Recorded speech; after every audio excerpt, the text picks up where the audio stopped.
So my name is Alex Dumbrell. I work as a business manager here at DLA Piper.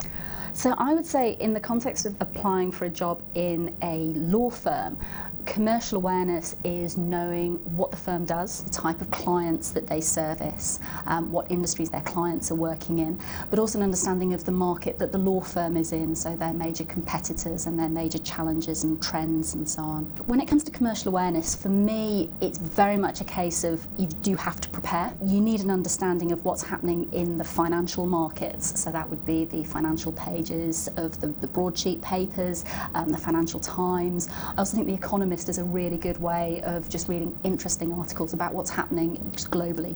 I don't think you're expected to know everything at all. I mean, one interview that I did for a training contract, they just said, tell me about one story that you've been reading in the financial pages. So I could just pick the one that I found the most interesting and that I could talk about, and that was great. And if you're looking at a large firm, they will almost certainly have a very good website, and they'll be very good at giving out often daily summaries of the kind of work that they do. So that's a great way of just understanding the kind of clients that they're working for and the sorts of things that they're doing.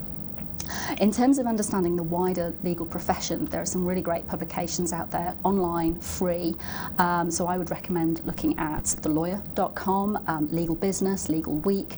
These are great publications that explain who the movers and shakers are, what's happening in the market. And there are a lot of really interesting people on Twitter who write blogs. So I'm thinking Neil Rose, Richard Susskind,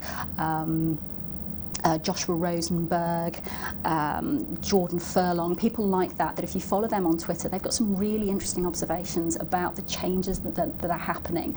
I would say that some of the comments they come out with are deliberately designed to be quite provocative. Then I wouldn't take them as gospel or fact, and I think you'd find plenty of lawyers in the city who don't agree with them wholeheartedly. People say things like, it's the end of lawyers and it's all going to be done by artificial intelligence, and that's a very extreme view, so I would never present that view as a fact in interview, but I think an understanding of that is interesting.